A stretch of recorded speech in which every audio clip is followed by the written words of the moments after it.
sir. Good evening, sir. Good evening. Thank you, sir. કેટલા સમયથી બહાર બેઠા હતા? હમણાં જસ્ટ આવ્યો 15 મિનિટ પહેલા. 15 મિનિટ થઈ. હા. ઓકે. શું વિચારતા હતા આવતા પહેલા મેઇન તો ટાઈમ ઉપર પહોંચવાનો હતો સર, કેમ કે બીજી જગ્યાએથી આવતો હતો ને એટલા માટે, એમ કે ટાઈમ પર પહોંચી તો જઈશ ને. હિરેન સરનો ફોન આવેલો કે લાસ્ટ કેન્ડિડેટ છે એટલે તમે ટાઈમ પર પહોંચી જજો એમ. Yes sir. આપો આપનો પરિચય આપો. મેં બી મિકેનિકલ ગ્રેજ્યુએશન કરેલું છે. ત્યાર પછી સ્પર્ધાત્મક પરીક્ષાઓની તૈયારી કરેલી અને અત્યારે પ્રાદેશિક માહિતી કચેરી વડોદરા ખાતે જુનિયર ક્લાર્ક તરીકે ફરજ બજાવી રહ્યો છું સર. ઓકે. શું કામ કરો છો જુનિયર ક્લાર્ક તરીકે? જુનિયર ક્લાર્ક તરીકે અત્યારે અમારા માહિતી કચેરીમાં એડવર્ટાઇઝમેન્ટનું જે ટેબલ છે એ મારી જોડે છે. કયું ટેબલ? એડવર્ટાઇઝમેન્ટનું ટેબલ. એડવર્ટાઇઝમેન્ટ. હા સર. ઓકે.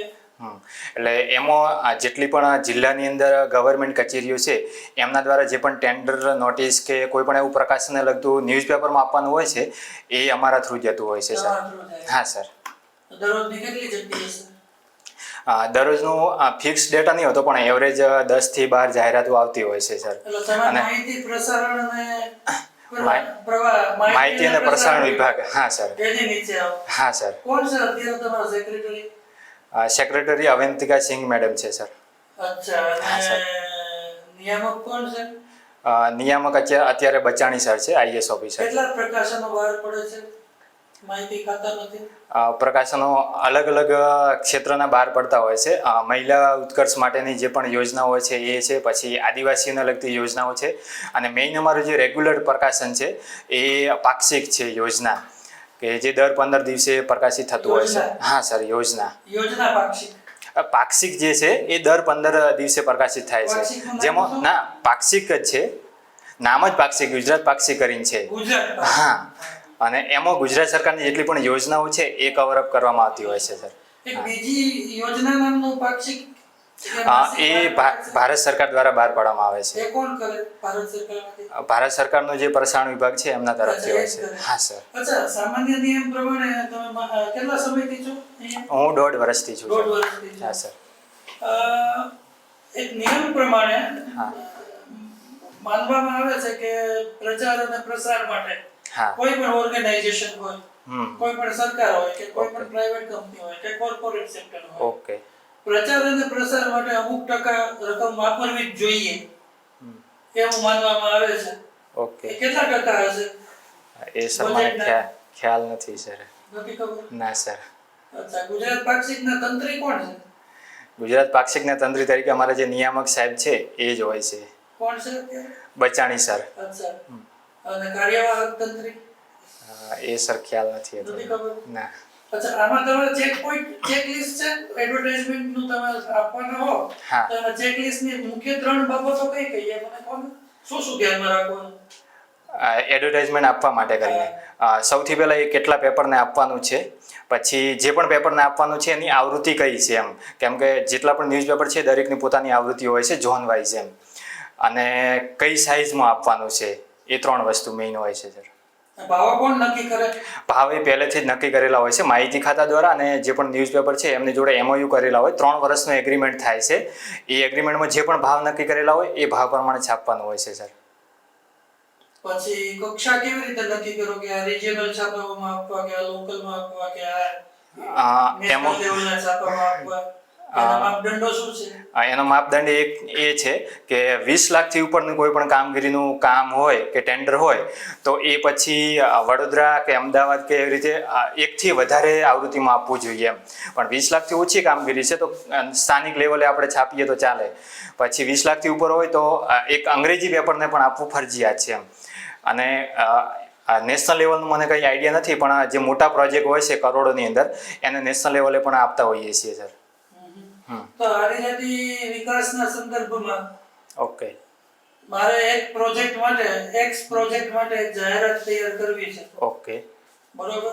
Okay sir. તમે TDO તરીકે છો, તમારે એક જાહેરાત તૈયાર કરવાની છે. બરાબર. બરોબર? તો તમે કયા પ્રોજેક્ટ માટે જાહેરાત તૈયાર કરશો? તમારી દ્રષ્ટિએ સૌથી પહેલી જાહેરાત તમારા કેરિયરની તમારે કરવાની છે. ચાલો. ઓકે.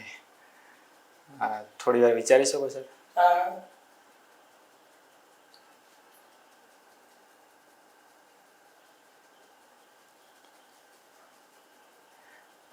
સર જે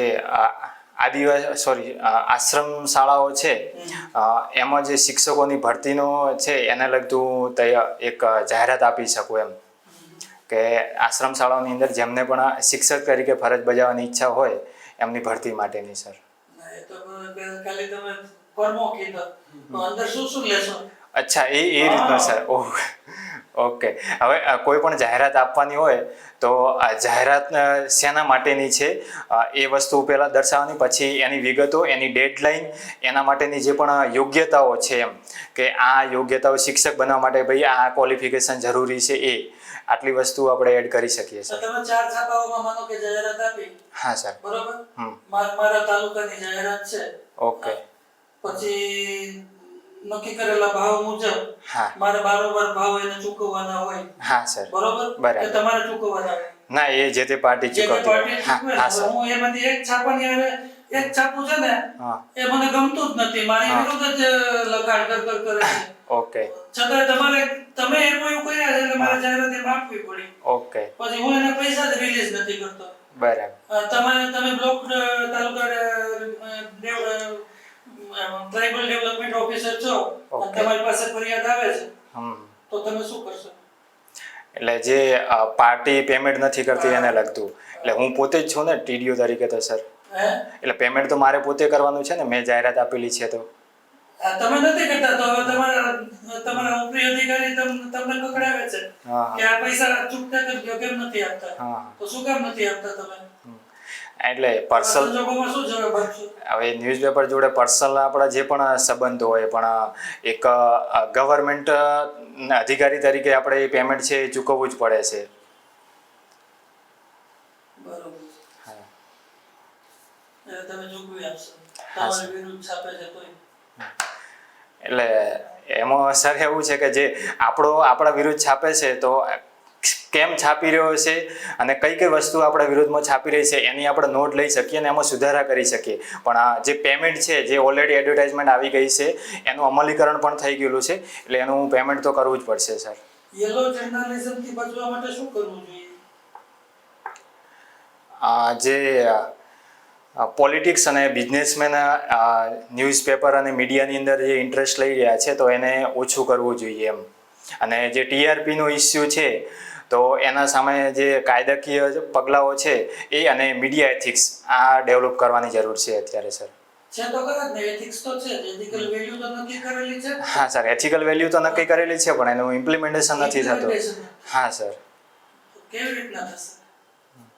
એ સર જાગૃતતા લાવીને થઈ શકે એમ, અને બીજું પછી કાયદા દ્વારા કરી શકાય એમ. કેના દ્વારા?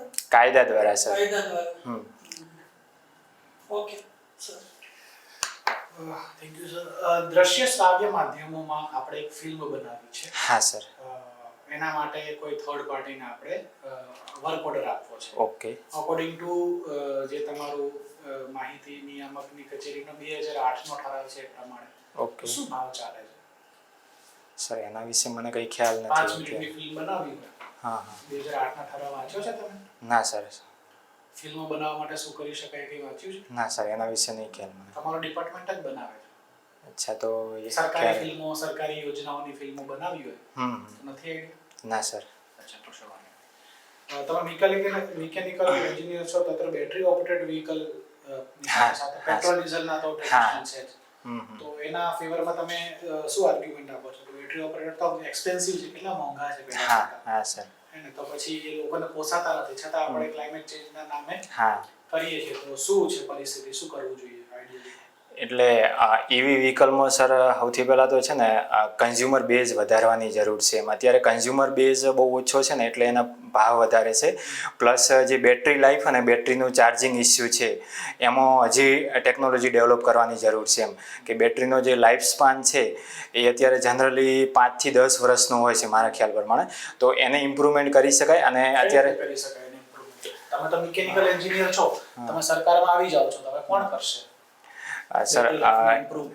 ટેકનિકલી મને એટલું બધું ખ્યાલ નથી, પણ અત્યારે જે આપણા પ્રોજેક્ટ ચાલી રહ્યા છે સેમી કન્ડક્ટરને લગતા, તો એ ટેકનોલોજીમાં આપણે કાં વર્ક કરી અને ઇમ્પ્રૂવ કરી શકીએ છીએ સર. લિથિયમ આયનનો પ્રોજેક્ટ કઈ જગ્યાએ આવ્યો છે બેટરી ઓપરેટેડ તમે વાત કરો છો તો બહુ મોટો પ્રોજેક્ટ આવે છે ટાટાનો સર એક્ઝેક્ટ યાદ નથી. સાણંદ શાયદ. Tata chemical limited sorry sir યાદ નહીં. ધોલેરામાં આવે છે. અચ્છા. તો તમે એ ખબર છે કે 2 વ્હીલર ની સબસિડી સ્ટુડન્ટ્સની અલગ છે, હા. નોર્મલ લોકોની અલગ છે, 3 વ્હીલર્સની અલગ છે હા. અને 4 વ્હીલરની અલગ છે. 4 વ્હીલરની પોર્ટ એન્ડ ટ્રાન્સપોર્ટમાં છે. હા. તો એની કેટલી સબસિડી આપે છે સરકાર? એક્ઝેક્ટ આઈડિયા નથી. 2 વ્હીલરમાં આઈ થિંક 20,000ની છે સબસિડી. શ્યોર 20,000 શ્યોર છે સર. Students 20,000. સ્ટુડન્ટ માટે 12,000 સર. Very good. પછી 4 વ્હીલર માટે, 3 વ્હીલર માટે 3 વ્હીલર માટે આઈ થિંક 50,000. 50. હવે સરકારી 49,000 છે એટલે ઓલમોસ્ટ 50,000 ઓકે કહેવાય. Okay sir. સરકારી ઇવેન્ટ થઈ રહી છે સદગુરુ અથવા તો શ્રી શ્રી હા. રવિશંકર આવી રહ્યા છે હા હા. અને સરકારમાંથી તમને માહિતી નિયામક કચેરીમાં કીધું કે તમારે આખું ઇવેન્ટને બ્રોડકાસ્ટ કરવાનું છે. તો શું Yes. કરશો? બ્રોડકાસ્ટ માટે સંપાદનની ટીમ હોય છે. એની અંદર માહિતી મદદની સિનિયર સબ એડિટર અને કેમેરામેન ને વિડીયોગ્રાફર ને એ લોકો હોય છે. અને તો ન્યૂઝપેપરોના સાથે કઈ રીતે સાંભળશો? કોણ કહેશે કે આવો બધાને?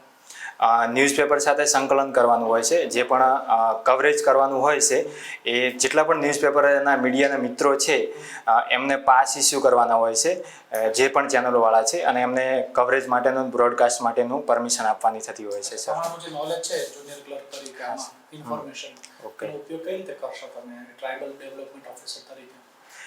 જુનિયર ક્લાર્ક તરીકે સર હું 1.5 વર્ષથી ફરજ બજાવું છું. તો મારી જોડે જે ક્લેરિકલનું કામ છે એનો મને નોલેજ છે. તો હું ટીડીઓ તરીકે મારા અંડર જેટલા પણ ક્લાર્ક કે મારા નીચેના અધિકારી કર્મચારીઓ હશે એમની જોડે હું સારી રીતે સંકલન કરીને કામગીરી કરી શકું. ગાઈડ કરી હા શકો? એ હું ટ્રાઇબલ કોઈ વ્યક્તિ હોય એને તમે ઇન્ફોર્મેશનનું નોલેજથી તમે નહીં મદદ કરી શકો? હા સર કરી કઈ શકીએ. રીતે કરી શકશો? જે માહિતી અમારો વિભાગ છે એ યોજનાઓને લગતી પુસ્તિકાઓ બહાર પાડે છે. તો એ પુસ્તિકાઓ છે એમને પ્રોવાઈડ કરી અને એમને યોજનાઓ વિશે આપણે જાગૃત કરી શકીએ છીએ કે કઈ કઈ સરકારની યોજનાઓ છે અને એનો તમે લાભ કેવી રીતે લઈ શકો છો સર. અચ્છા, તમે ટ્રાઇબલ કમ્યુનિટી તમારી પર વિશ્વાસ કરે, હા સર. તમે કોઈ બીજી કમ્યુનિટીના છો સપોઝ, ઓકે. તો તમારી પર વિશ્વાસ કરે એના માટે તમે શું પગલાં ભરશો? ધારો કે 2 વર્ષ એક જગ્યાએ તમારે રહેવાનું છે, હા, ટ્રાઇબલ સર. 2-3 જિલ્લાઓનો ચાર્જ છે, ઓકે. તો તમારી પર વિશ્વાસ વધે એના માટે તમે શું પગલાં ભરશો? તો એ વિસ્તારની જે પણ સ્થાનિક લેવલની સમસ્યાઓ છે એ સમસ્યાઓને મારાથી જેટલું શક્ય બનશે એટલું સોલ્યુશન લાવવાનો તો પ્રયત્ન તમારી કરીશ. ફરજ જ છે, તો કરવાનું જ છે, ડ્યુટી પગાર આપે સરકાર. હા, એટલે યોજનાઓમાં જે એમને લાભ આપવામાં જે પણ સમસ્યાઓ આવી રહી છે ઘણી વખત ડોક્યુમેન્ટેશનનો પ્રોબ્લેમ હોતો હોય છે. તો એ સમસ્યાઓને હું જેટલું ઝડપી બને એટલું ઝડપી સોલ્યુશન લાવીશ. તો એ લોકો મારા ઉપર વિશ્વાસ કરશે કે આ અધિકારી. સોલ્યુશન લાવશો નંબર હા 1. પછી હા. પછી સરકાર તરફથી જે પણ યોજનાઓ આવશે એ જેમ બને હું વહેલી તકે એમના જોડે હું પહોંચાડવાનો પ્રયત્ન કરીશ સર. હેન્ડ હોલ્ડિંગ સપોર્ટ એટલે શું? ખબર નહીં સર. કટિંગ એજ ટેકનોલોજી એટલે શું? કટિંગ એજ ટેકનોલોજી એટલે અત્યારે જે ઉભરતી ટેકનોલોજી આપણે કહીએ છીએ જેમ કે સુપર કોમ્પ્યુટર છે, પછી બ્લોકચેન ટેકનોલોજી છે, એઆઈ છે, એને કટિંગ એજ કહેવાય છે સર. તમાકુ જે છે એ આપણા હેલ્થ માટે હા, સર. હાનિકારક છે, તો આપણે એની ખેતીને કેમ અલાઉડ કરીએ છીએ? તમાકુનો છે ને મેડિકલ ક્ષેત્રમાં પણ યુઝ થાય છે, દવાઓ બનાવવા માટે પણ. તમાકુ લે છે એ મેડિકલ ઉપયોગ માટે લે છે? નહીં, જે બહાર વેચાય છે એ પડીકીની વાત નહીં કરતો સર, પણ ફાર્માસ્યુટિકલની અંદર દવાઓ બનાવવામાં એનો ઉપયોગ થતો હોય છે એમ. તો એટલા માટે ગવર્મેન્ટ પ્રમોટ કરતી હોય છે. તેમ તો મરીજુઆના, મોર્ફિનમાં બધાને દવાઓમાં ઉપયોગ થાય જ છે, એને કેમ પ્રમોટ નથી કરતા આપણે? મરીજુઆના, મોર્ફિન પણ એનો મારા ખ્યાલ પ્રમાણે જેટલો જોઈએ એટલો યુઝ નથી થતો ફાર્માસ્યુટિકલમાં. અચ્છા, જો થતો હોત તો એ બી ફ્રી કરી દે? ના સર. ઓકે. ગુપ્તકાળ જે હતો, ભારતીય ઇતિહાસની વાત કરીએ, હા, ગુપ્તકાળ. ગુપ્તકાળ પછી તરત જ સામંતવાદની શરૂઆત થઈ. તો ગુપ્તકાળ દરમિયાન એવા કોઈ ડિસિઝન લેવામાં આવ્યા કે જેના કારણે સામંતવાદને પ્રોત્સાહન મળ્યું? ગુપ્તકાળમાં ત્યારે સર ખ્યાલ નહીં મને કઈ. ઓકે.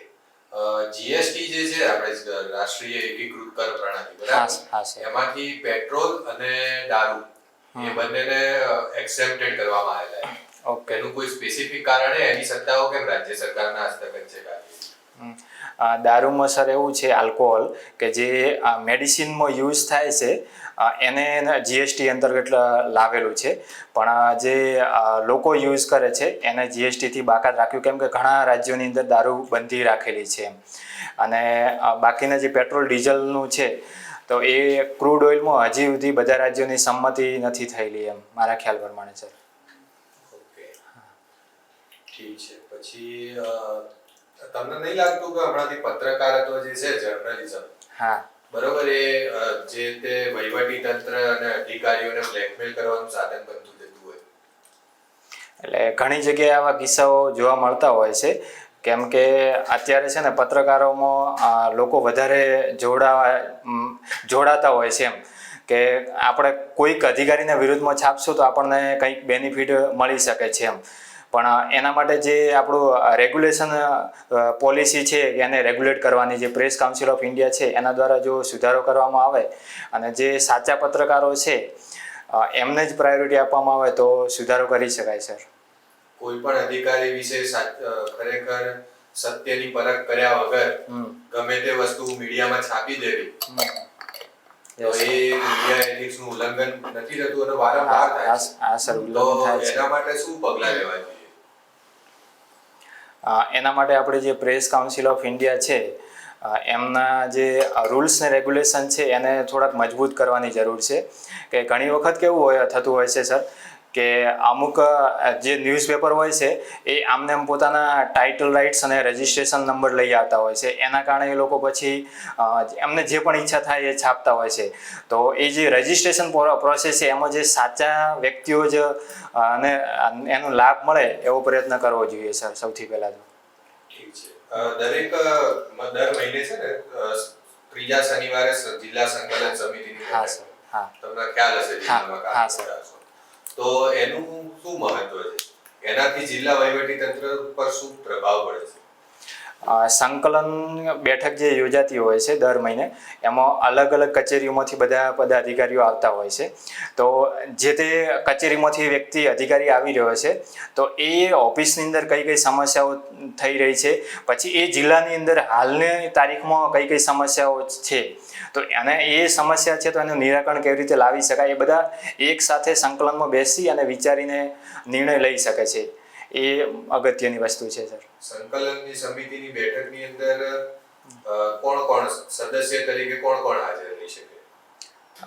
એક્ઝેક્ટ ખ્યાલ નહીં, પણ ત્યાંના જે એમપી હોય છે એમની અધ્યક્ષતામાં થતી હોય છે મારા ખ્યાલથી. પછી અધ્યક્ષતામાં થાય, R you sure? Exact sir ખ્યાલ નહીં, કેમ હું સર ક્યારે ગયેલો નથી સંકલન મિટિંગમાં. પછી કલેક્ટર હોય છે, ડીડીઓ હોય છે, જો જિલ્લો હોય તો એસપી હોય, બાકી જો કમિશનર કચેરી હોય તો સીપી હોય છે, અને બાકી જેટલા પણ જિલ્લાઓ કે તાલુકા હોય એમના કચેરીના વડાઓ હોય છે સર. ઓકે. એમએલએ પાર્ટિસિપેટ કરી શકે સંકલન સમિતિમાં? લગભગ સર હાજર રહેતા હશે, એક્ઝેક્ટ મને ખ્યાલ નહીં છે. ઓકે, બરાબર છે. હવે તમે કોઈ જગ્યાએ ટ્રાઇબલ ડેવલપમેન્ટ ઓફિસર તરીકે પોસ્ટેડ છો, બરાબર? ઓકે. અને આશ્રમ શાળામાં એક ભરતીની તમે આખી પારદર્શક પ્રોસેસ કરી. હા, સંપૂર્ણ એકદમ પારદર્શક પ્રોસેસ કરી. ઓકે. એના પછી જ્યારે જે પેલો ટીચર જે તમે પહેલા નંબરે જેને સિલેક્ટ કર્યો એ વ્યક્તિ જ્યારે હાજર થવા થયો ત્યારે ટ્રસ્ટ દ્વારા એની જોડે પૈસાની માંગણી કરવામાં આવી.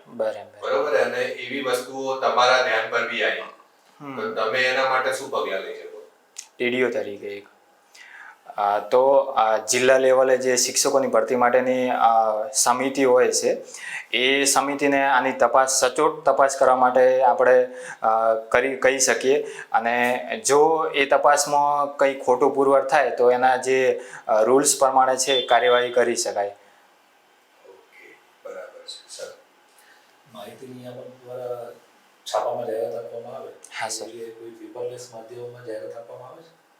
ના, પેપર લિસ્ટમાં સર નથી આવતી. સોશિયલ મીડિયામાં આપી શકાય, ઇન્સ્ટાગ્રામ કે ઓફિશિયલ એકાઉન્ટ? ના, એવી રીતે અમે નથી કરતા સર. અત્યારે ન્યૂઝપેપરનો જ હોય છે અમારે. કરી શકાય? હા, કરે. એટલે એમાં કેવું કે અમારા જે માહિતી કચેરીઓ છે એમના પોતાના ઇન્સ્ટા એકાઉન્ટ છે, ટ્વિટર ઉપર પણ એકાઉન્ટ છે એમ. તો જેટલી પણ સરકારી કામગીરીઓ થતી હોય છે જિલ્લામાં, તો એ કામગીરીઓની પ્રેસ નોટ, ઇન્સ્ટા આઈડી છે, પછી ટ્વિટર એકાઉન્ટ છે એના ઉપર પબ્લિશ થતી હોય છે સર. કેટલા ફોલોઅર્સ હશે એમાં અંદાજ કરો? વડોદરામાં માહિતીના? વડોદરા માહિતી કચેરીનું જે ટ્વિટર એકાઉન્ટ છે એના અત્યારે અંદાજિત 1500ની આજુબાજુ છે ફોલોવર સર. સરસ. ટ્રાઇબલ ડેવલપમેન્ટ ઓફિસર તરીકે તમારા માહિતી નિયામકના કારકુન તમે શું વધારે ઉપયોગ કરશો આદિવાસીઓના હિત માટે? કઈ સ્કીલનો આ 1.5 વર્ષના અનુભવનો? 1.5 વર્ષમાં એક તો મારી વહીવટી કુશળતા છે કે જેનો હું અધિકારી તરીકે યુઝ કરી શકું, પ્લસ માહિતી કચેરીમાં જેટલા પણ કચેરીઓ છે એમની કઈ કઈ યોજનાઓ છે એના વિશે પણ અમને માહિતી હોય છે એમ. તો એ માહિતી એ જે યોજનાઓ છે એને સારી રીતે આપણે લાગુ કરી શકીએ. પછી આદિજાતિના જે પણ કલ્ચર છે તો એની પણ પુસ્તિકાઓ બહાર પડતી હોય છે એમ. તો એ કલ્ચર જાણી અને એમને જે પણ સમસ્યાઓ છે એનું નિરાકરણ લાવી શકીએ. તમે કોઈ કલ્ચર જાણો છો, કોઈ પર્ટિક્યુલર આદિવાસી ગ્રુપનું? પિઠોરા ચિત્રકલા છે એ રાઠવા કોમ્યુનિટીની છે. શું હોય એમની ખાસિયત? પિઠોરા ચિત્રકલામાં એ વાર પ્રમાણે એનું ચિત્ર કરવામાં આવતા હોય છે અને ખાસ કરીને એ છે ને દુઃખ દૂર કરવા માટે અને કોઈ સામાજિક કે ધાર્મિક પ્રસંગ હોય એ સમયે જે પિઠોરા ચિત્રકલા કરવામાં આવતી હોય છે. પછી એમાં જે ગાયનું છાણ હોય છે એના દ્વારા લીંપણ કરવામાં આવે. લીંપણ કર્યા પછી જે વ્યક્તિ હોય છે એને લખારા નામ આપવામાં આવતું હોય છે. એ લખારા દ્વારા પછી સંપૂર્ણ ચિત્ર કામ કરવામાં આવતું હોય છે સર.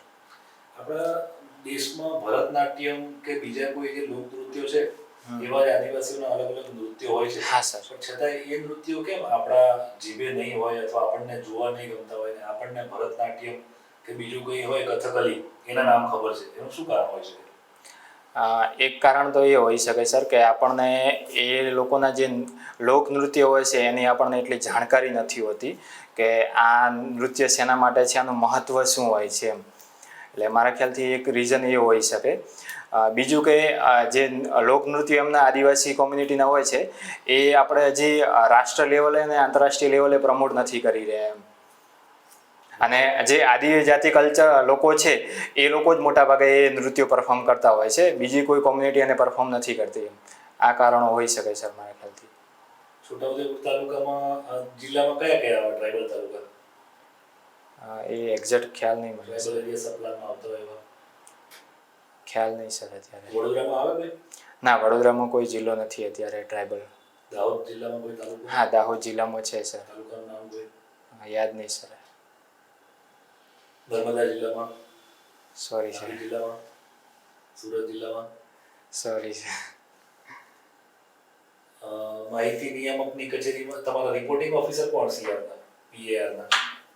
અમારા રિપોર્ટિંગ ઓફિસર તરીકે જેડીઆઈ હોય છે, જોઈન્ટ ડાયરેક્ટર ઓફ ઇન્ફોર્મેશન. એ પીએઆરનું પત્રક તમે વાંચ્યું છે?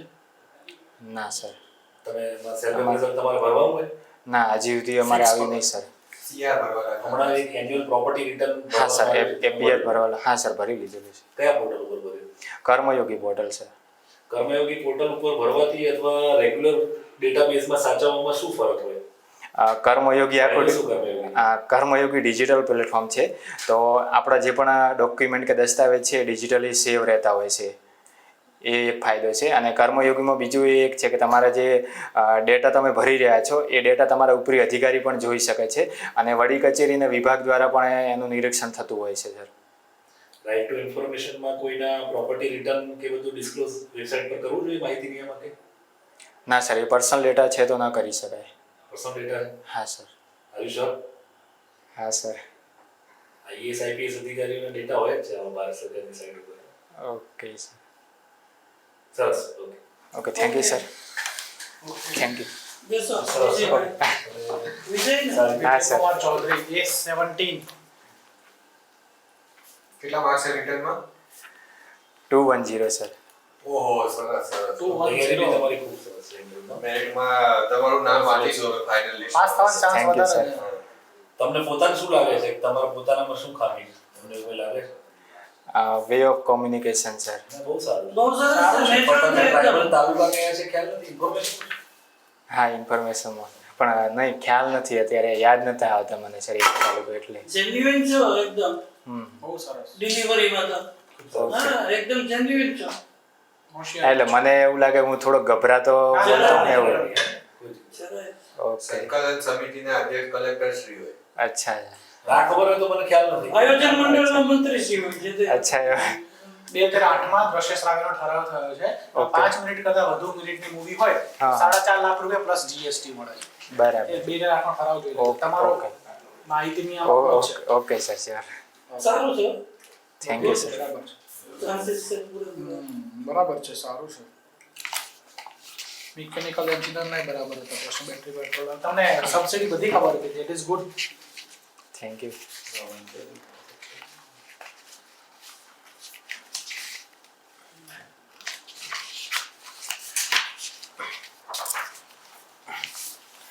સર એક મારો પ્રશ્ન હતો કે મારા ફાધર છે ને નેચરલ ફાર્મિંગ કરે છે કે 4-5 વર્ષથી એમ, અને હું પણ ઘણી વખત એ વસ્તુમાં ઇન્ટરેસ્ટ લેતો હોઉં છું કરે છે. હા, નેચરલ ફાર્મિંગ. અને હું પણ ઘણી વખત એ વસ્તુથી જોડાતો હોઉં છું એમ, અને અમારે ડેઈલી મતલબ એ બાબત ઉપર ઘણી વખત ચર્ચાઓ થતી હોય છે એમ.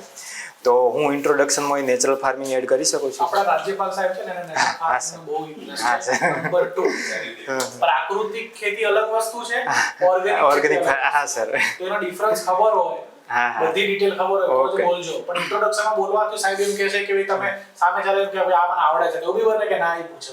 અચ્છા સામે એ તો ટ્રાઇબલ ડેવલપમેન્ટમાં શું કરી શકાય એમાં તમારે નેચરલ ફાર્મિંગ તો લાવી લાવી દેવાનું. દેવાનું. બરાબર. અચ્છા એટલે પ્રશ્ન આવશે જ એમાં. Natural farming Okay, okay. મને રસ છે, એમાં આવું બરાબર. કરી શકે તરત હા. પૂછે છે natural farming. અચ્છા એવું પૂછે ટીડીઓ તરીકે તમે શું કરો તો એમાં કહી શકું? Okay okay sir. એ નેચરલ ફાર્મિંગ તરફ ન દસડાઈ જાય એનું ધ્યાન રાખ. હા. ઓકે નેચરલ ફાર્મિંગ તો કરે જ છે મોટા ભાગે તો. હા આમ જુઓ તો. બરાબર છે. Okay okay. આજે જ તમે આરબ વિદ્યાપીઠ એપ્લિકેશન ડાઉનલોડ કરો અને અમારા જોડે જોડાયેલા રહો. આભાર આભાર આભાર.